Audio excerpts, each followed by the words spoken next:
दोस्तों, आज आपके लिए लाई हूँ साइकोलॉजी पर बेस्ड तमिल मूवी की एक्सप्लेनेशन जिसका नाम है फियर यानी डर।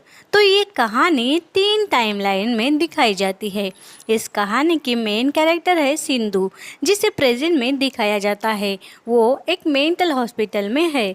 अब वो यहाँ तक कैसे पहुँची, उसी के जानने के लिए उसकी कहानी हमें देखनी होगी। तो उसकी यंग टाइम और चाइल्डहुड को भी जानना होगा। सिंधु बाकी पेशेंट से बहुत अलग थी, उसे सबसे दूर भी रखा गया था। अब हम देखते हैं सिंधु की यंग एज, जहां हमें समझता है सिंधु का फ्रेंड सर्कल काफ़ी अच्छा है। वो सबकी चहेती थी। अपने बॉयफ्रेंड साकेत के साथ वो उसी के घर में रहती थी। साकेत की फैमिली बहुत बड़ी थी। वो फैमिली भी सिंधु को लाइक करती थी। सिंधु की बेस्ट फ्रेंड थी बिंदु, उसके साथ आज उसे शॉपिंग जाना था। वो नाश्ता करने के लिए नाश्ता डाइनिंग टेबल पर रखती है। तभी डोरबेल बजती है। सिंधु डोर ओपन करती है तो साकेत ने उसके लिए फ्लावर्स भेजे थे। सिंधु फ्लावर्स लेकर घर में आती है तो देखती है उसने जो नाश्ता अभी अभी टेबल पर रखा था वो वहाँ नहीं था। खाना कहाँ गायब हो गया ये तो पता नहीं। प्रेजेंट में हॉस्पिटल का सीन हम देखते हैं, जहाँ सिंधु को बाहर निकाला जाता है। वो खाना खाते हुए अपने अपने पास में बैठे दूसरे पेशेंट से पूछती है कि साकेत कहाँ है। तभी एक स्टाफ नर्स कहती है, उसने ही तुम्हें यहाँ छोड़ा है, तुम किसी पर भरोसा मत करो। सिंधु कुछ भी नहीं कहती। इसका मतलब उसे ये बात झूठ लगी थी। अब हम देखते हैं सिंधु का चाइल्डहुड सीन, जहाँ वो अपनी माँ के साथ है। उसकी माँ उसे खाना खिला रही है। छोटी सिंधु जब खाने से मना करती है तो माँ कहती है, बेटा इतना खाना फिनिश करो वरना बैडमैन आकर तुम्हें ले जाएगा। ये सुनते ही सिंधु पटापट खाना खा लेती है और माँ से कहती है, माँ मुझे डर लग रहा है। यानी सिंधु बचपन में बहुत डरती थी। एक दिन इनके घर ट्विंस आते हैं जो नए नए वहाँ शिफ्ट हुए थे। ये ट्विंस है बिंदु और बेला। ये दोनों बहनें सिंधु से दोस्ती करते हैं। तब सिंधु भी अपनी ट्विंस बहन इंदु से उसकी दोस्ती करवाती है और इन चारों की अच्छी दोस्ती हो जाती है।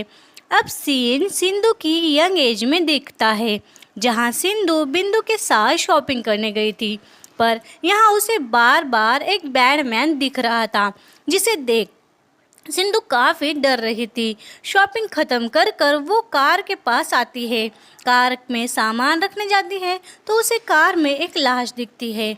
लाश को देखकर सिंधु डर के मारे चिल्लाती है। तभी वहाँ वो दोबारा आंखें खोलती है तो देखती है कार में कुछ भी नहीं था। वो कार में बैठ जाती है तो बाहर उसे वही बैडमैन दिखता है जो उसकी तरफ ही देख रहा था। उसे देख सिंधु डर जाती है। ये कौन है, सच है या भ्रम, ये भी नहीं समझता, मगर अब सिंधु डरती है। अब फिर से बचपन वाला सीन आ जाता है, जहाँ बिंदु और बेला के साथ और भी बच्चे सिंधु के घर में खेलने आए थे। सब कहते हैं हाइड एंड सीक खेलेंगे, पर यहाँ इंदु उन लड़कों से कहती है कि सिंधु बहुत डरपोक है, वो तो हाइड एंड सीक नहीं खेलेगी। ये सुन बिंदु कहती है, ये बहुत डरती है, मगर ये नॉर्मल बात है, चलो हम हाइड एंड सीक ही खेलते हैं। और सिंधु इनके साथ खेलते हुए एक जगह पर छुप जाती है। तभी उसी बैडमैन की परछाई उसे वहाँ दिखती है। सिंधु बहुत ज़्यादा डर जाती है। रात में हम देखते हैं सिंधु को, जो उसे डर लग रहा था। वो इंदु से कह रही थी कि मुझे सोना है, पर इंदु कहती है मुझे तो हॉरर मूवी देखनी है। सिंधु की बहन इंदु हमेशा ही उससे डराती थी। ट्विंस होने के बावजूद उनका रवैया काफ़ी अलग था। अब इंदु हॉरर मूवी देखती है और सिंधु जल्द ही सोती है। आधी रात में दोनों डर कर उठ जाती है। तब माँ नज़दीक आकर कहती है कि क्या हुआ। पापा कहते हैं इतनी रात तक टीवी क्यों चालू रखा था तुमने। यहाँ सिंधु इंदु की कंप्लेन पापा से नहीं करती। सिंधु माँ को बताती है कि मुझे बैडमैन से डर लग रहा है और अब माँ उसे भी डांटती है। अब कहानी फिर से सिंधु की यंग एज में आती है, जहाँ वो शॉपिंग कर कर घर वापस आई थी। यहाँ पर उसे खिड़की के पर्दे के पीछे कोई होने का एहसास होता है। वहाँ जाकर वो देखती है तो वहाँ कोई नहीं था।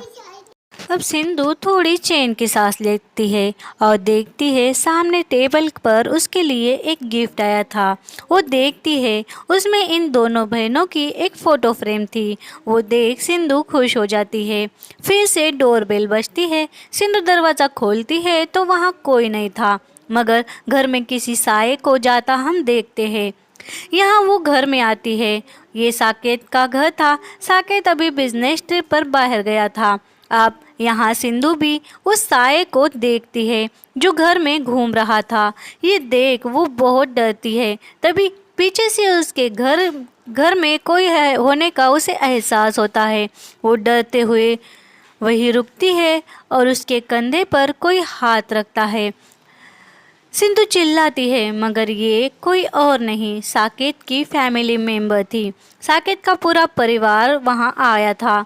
उसे वो लोग कहते हैं हम हैं घर में और कोई नहीं है, फिर भी हम चेक करेंगे, तुम आराम करो। अब सिंधु के चाइल्डहुड का टाइम फिर से दिखाया जाता है, जहाँ स्कूल में वो पहली बार साकेत से मिली थी। वो दोनों दोस्त बन जाते हैं। साकेत के बारे में वो सिंधु इंदु से कहती है तो इंदु कहती है बात करने से कोई दोस्त नहीं बनता, वाइस भी मैच होनी चाहिए। धीरे धीरे ये दोनों एक दूसरे को लाइक करते हैं और इन्हें प्यार होता है। जब साकेत बड़ा हुआ था तो उसने ही ये घर खरीदा था, जहां अभी साकेत के परिवार के साथ सिंधु भी रहती थी। फिर से एक बार अब बचपन वाला सीन हम देखते हैं। एक दिन एक बहुत ही पुराने घर में ये चारों जाती है, इंदु, सिंधु, बिंदु और बेला। तब वहाँ से चमगादड़ उड़ते हुए इनकी ओर आते हैं, जिसे सिंधु बहुत ज़्यादा डरती है। ये लोग वहाँ से अपने बॉल वापस ले आते हैं। अब थोड़े दिनों बाद ये बड़े हो जाते हैं और इंदु बिंदु से एक दिन कहती है सिंधु बहुत ज़्यादा डरपोक है, वो पागलों जैसी हरकतें करती है, पता नहीं इतना क्यों डरती है और किससे डरती है, मगर मुझे तो बहुत हंसी आती है उस पर और गुस्सा भी आता है, तो पूरे परिवार को टेंशन ही देती है। उन दोनों की बातें सिंधु भी दूर से सुन ही रही थी, मगर इंदु की बातों को काटते हुए बिंदु कहती है ये सब नॉर्मल है, हम इतने भी बड़े नहीं हैं कि किसी चीज़ से हमें डर ना लगे, मुझे भी कभी कभी बहुत डर लगता है। और फिर से एक बार हम सीन देखते हैं सिंधु के यंग एज वाला। सिंधु घर में सोई हुई है, तभी उसी के बेडरूम में कोई आकर उसे चाकू से मारने वाला था और सिंधु की आँख खुल जाती है। उसकी आँख खुलती है तो देखते हैं वो अभी प्रेजेंट में उस मेंटल हॉस्पिटल में थी। वो हॉस्पिटल में भी वैसे ही डरती है, शायद पहले वाली बातें याद कर कर डरती होगी। अब यंग एज में हम देखते हैं सिंधु अकेली मायूस बैठी थी। तभी वहाँ बिंदु आती है और उसे हंसाने लग जाती है। उसका मूड ठीक करने के लिए वो उसे बाहर घुमाने ले जाती है। मगर यहाँ भी उसे वही बैडमैन बार बार दिखता है जो सिंधु को ही देख रहा था। सिंधु उस पर हमला करती है। बिंदु उसे समझाते हुए वहाँ से घर ले जाती है। अब सीन फिर से चाइल्ड एज में आ जाता है। अब ये चाइल्ड एज से टीन एज में आ गए थे, क्योंकि सिंधु बड़ी हो गई थी, मगर उसका डर भी कम होने की बजाय बढ़ गया था। स्कूल के बच्चे उससे डिस्टर्ब हो रहे थे। आज प्रिंसिपल ने पापा को बुलाया था ताकि सिंधु को घर पर ही बिठा सके। पापा प्रिंसिपल से बहुत रिक्वेस्ट करते हैं कि वो सिंधु को स्कूल में ही रखे, मगर प्रिंसिपल नहीं मानते, क्योंकि प्रिंसिपल ने बहुत बार सिंधु को माफ़ किया था। वो कहते हैं सिंधु घर पर ही रहे तो ठीक है, सिर्फ एग्ज़ाम के लिए वो स्कूल आए तो चलेगा, बाकी बच्चे उसकी वजह से डिस्टर्ब हो रहे हैं। अब सिंधु के यंग एज का एक सीन हम देखते हैं जहां इंदु उससे मिलने आई थी। यहाँ ये समझता है दोनों बहनें साकेत से ही प्यार करती थी, जिसकी वजह से एक दूसरे से नफरत करती थी। सिंधु कहती है साकेत से कुछ कांटेक्ट हुआ या नहीं। तब इंदु कहती है हाँ, मैंने भी बहुत बार ट्राई किया मगर उसका कॉल नहीं लग रहा। अब थोड़ी देर में हम देखते हैं सिंधु घर में अकेली थी। तभी दो मास्क पहने आदमी आकर उसे इंजेक्शन देकर बेहोश करते हैं।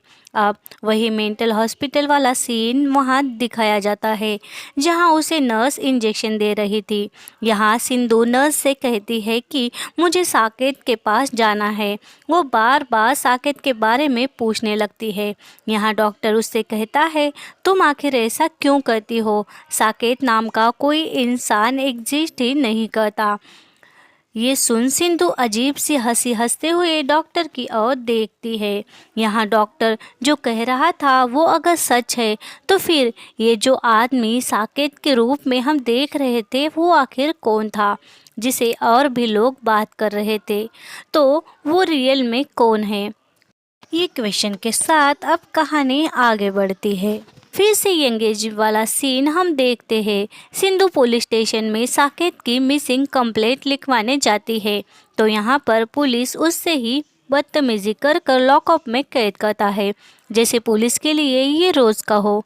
यहाँ पर साकेत के माँ बाप जो हम स्टार्टिंग से देख रहे थे वो आकर उसे अपने साथ ले जाते हैं। यानी डॉक्टर की बात झूठ थी, साकेत की फैमिली थी तो साकेत भी ज़रूर होगा। घर आकर सिंधु साकेत को कॉल करती है मगर उसका कॉल नहीं लगता। अब उसे साकेत के साथ एक सीन याद आता है जहां हम देखते हैं सिंधु साकेत पर शक कर रही थी। तब साकेत ने उससे कहा था तुम मुझ पर यूँ नज़र मत रखो वरना मैं कहीं गायब हो जाऊंगा। अब फिर से टीनेज वाला सीन हम देखते हैं जहां सिंधु का स्कूल बंद करवा दिया गया था, यहाँ तक कि उसका ट्यूशन तक छुड़वा दिया था। सिंधु को लग रहा था कि उसके घर पर रहने से इंदु साकेत के करीब जाएगी और होता भी ऐसे ही है। सिंधु एक दिन ट्यूशन जाकर देखती है इंदु साकेत से दोस्ती कर चुकी थी, दोनों अच्छे दोस्त बन गए थे। इस बात से सिंधु इंदु से नफरत करने लगती है, दोनों बहनें जैसे दुश्मन हो गई थी। अब यंग एज के सीन में हम देखते हैं सिंधु स्ट्रेस रिलीज करने के लिए बात लेने जाती है। बात लेते हुए वहाँ उसे कोई हर्ट करता है, डर कर वो बाहर आ जाती है। फिर से वो साकेत को कॉल करती है पर उसका कॉल लगता नहीं। अब इन सब इंसिडेंट से वो परेशान होती है। यहाँ पर वो एक तांत्रिक के पास आ जाती है। तब तांत्रिक कहता है कि सब कुछ तुम्हारे दिमाग का ही खेल है, तुम्हारे दिमाग में है सब कुछ, खुद से ही लड़ना होगा तुम्हें। अब दूसरे दिन सिंधु के माँ पापा उससे मिलने आते हैं। माँ पापा को घर आया देख सिंधु बहुत खुश होती है। वो माँ पापा से पूछती है कि इंदु क्यों नहीं आई। माँ रोते हुए कहती है वो जल्द ही आ जाएगी। अब सिंधु से बात कर कर वो घर के बाहर आते हैं तो यहाँ समझता है उसके माँ पापा घर पर नहीं मेंटल हॉस्पिटल में आए थे। वो जाते हुए तो घर में गए थे मगर आते हुए उस घर का मेंटल हॉस्पिटल में चेंज हो गया था। क्या हो रहा है ये तो पता नहीं, पर अब थोड़ी बहुत तो कहानी यहाँ सुलझ ही गई। अब सिंधु बाहर मायूस बैठती है, तभी वहाँ साकेत की फैमिली आती है और सिंधु को आराम करने को कहती है। अब ये लोग रियल भी है या नहीं ये भी एक डाउट ही आता है। सिंधु अपने दादाजी के पास आती है, दादाजी से कहती है मैं बहुत परेशान हूँ। तब दादाजी कहते हैं बेटा सब तेरे दिमाग का ही खेल है, तू दिमाग पर कंट्रोल कर। अब सीन फिर से सिंधु के टीनेज में दिखाया जाता है जहाँ सिंधु देखती है इंदु साकेत के साथ स्टडी कर रही है। तभी भड़की हुई सिंधु वहां जाकर इंदु पर गुस्सा करती है। यह साकेत सिंधु को समझाता है कि हम होमवर्क कर रहे हैं, तुम पागल जैसे क्यों करती हो। तभी सिंधु और ज़्यादा भड़कती है और इंदु को पहाड़ी से धक्का दे देती है कि तेरी वजह से मेरा दोस्त मुझसे पागल कह रहा है। इतना कहे वो इंदु को धक्का देती है। अब सिंधु घर आती है और माँ से कहती है, माँ इंदु कहाँ है। माँ को कुछ समझ नहीं आता। सिंधु जब घर में आती है तो देखती है इंदु के सर पर काफ़ी चोट लगी है।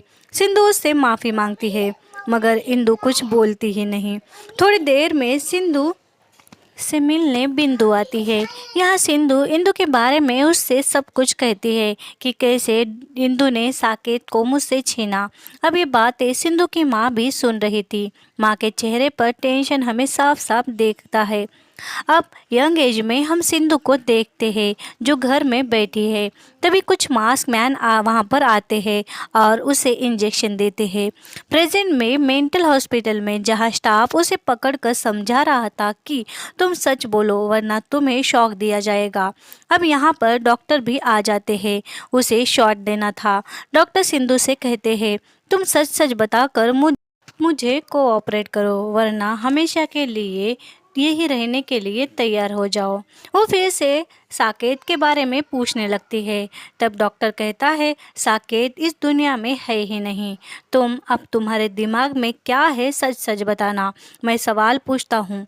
और अब इस कहानी के सारे राज यहाँ पर खुलते हैं और यहाँ हमें समझता है कि सिंधु ने जब इंदु को ढकल दिया था तब वो खुद बेहोश हो गई थी। अब यहाँ हमें समझता है इंदु नाम की कोई लड़की थी ही नहीं।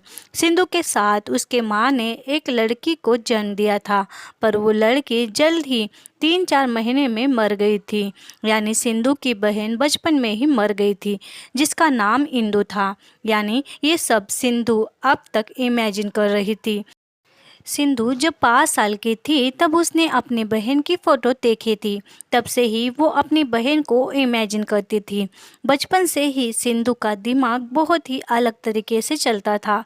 डॉक्टर ने जब सिंधु 5 साल की थी तब से उसका ट्रीटमेंट चालू कर दिया था। यानी 7-8 साल की उम्र से ही सिंधु मेंटल हॉस्पिटल में थी और अब तक हम 3 स्टेज में कहानी देख रहे थे। वो सब सिर्फ सिंधु का इमेजिनेशन ही था। सिंधु ये सब सुनी सुनाई बातों पर कहानी बना देती थी। सब कहानी खुद में इमेजिन करती थी। यहाँ जो तांत्रिक वाला सीन था वो भी एक इमेजिन था क्योंकि सिंधु बचपन में जब इंदु को इमेजिन करती थी तो उसके माँ पापा को लगा था कि उस पर कोई भूत का साया है तो उन्होंने उसे तांत्रिक के पास ले गए थे। इसीलिए वो ये बातें भी यहाँ इमेजिन करती थी। अब यहाँ पर माँ पापा को छोड़कर सिंधु सब कैरेक्टर इमेजिन ही कर रही थी। यहाँ पर वो सब कुछ इमेजिन करती है। साकेत, बिंदु, दादाजी सब सिर्फ उसकी इमेजिनेशन ही थी। दादाजी भी जब सिंधु 5-6 साल की थी तभी मर गए थे। बैडमैन को भी वो इमेजिन ही करती थी क्योंकि बैडमैन की स्टोरी माँ उसे सुनाया करती थी। बचपन से सिंधु की दिमागी हालत ठीक नहीं थी। सिंधु की हेलुसिनेशन पावर बहुत ही ज़्यादा थी। उसके दिमाग में कुछ भी फिट बैठता था और वो सब को इमेजिन करती थी। उससे बचपन कभी जिया ही नहीं था। 7-8 साल से वो इसी मेंटल हॉस्पिटल में एडमिट थी। वहाँ मेंटल हॉस्पिटल की नर्स जब बात करती थी तो वो बातें सुनकर सिंधु सब कुछ इमेजिन करती थी। किसी नर्स को बॉयफ्रेंड की बातें करते सुन उसने साकेत को क्रिएट कर दिया था। साकेत के साथ उसका परिवार भी क्रिएट किया था और किसी सहेलियों को देख उसने बिंदु को भी क्रिएट किया था। यानी बिंदु भी यहाँ नहीं थी। किसी के पति की बातें सुन वो साकेत को इमेजिन करती और साकेत बिजनेस ट्रिप पर गया ये भी उसकी इमेजिनेशन ही थी। किसी नर्स या बाहर से आई औरतों की बातें सुनती और वो उसी बातों को इमेजिन कर कर अपनी स्टोरी बनाती थी। यहाँ कोई भी चीज़ ठीक नहीं थी। यहाँ हर चीज़ बस सिंधु की इमेजिनेशन ही थी। वो यानी हमने आप तक जो इंदु की बाहरी लाइफ देखी है वो सारा इंदु का इमेजिनेशन ही था, यानी इंदु ने कभी बाहरी लाइफ जी ही नहीं थी। 7-8 साल से वो इसी हॉस्पिटल में थी। हॉस्पिटल और वहाँ के लोग, माँ पापा छोड़कर बाकी सब कुछ उसका इमेजिनेशन ही था। डॉक्टर उसका इलाज कर ही रहा था, पर बचपन से ही वो इलाज को कोऑपरेट नहीं करती थी। गोलियां दवाई भी ठीक से नहीं खाती। इसी वजह से वो बचपन से इसी हॉस्पिटल में पड़ी हुई है। अब वो ठीक भी होगी या नहीं पता नहीं। और इसी के साथ ये कहानी यहीं ख़त्म हो जाती है।